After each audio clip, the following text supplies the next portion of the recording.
Naghain ng resolusyon ang Makabayan Blanc para manawagan sa Kamara na suportahan ang mga hakbang para hulihin at pasukuin si Senador Ronald Bato de la Rosa.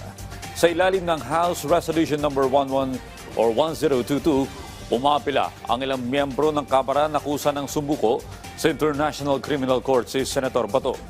Kasunod ng inilabas na arrest warrant ng ICC laban sa kanya. Ayon sa Makabayan Blanc, dapat harapin ng senador ang paglabag sa karapatang pantao at panagutan ang mga biktima ng war on drugs noong nakaraang administrasyon. Nanawagan din sila para suportahan ang investigasyon ng nangyaring tensyon sa Senado noong May 13.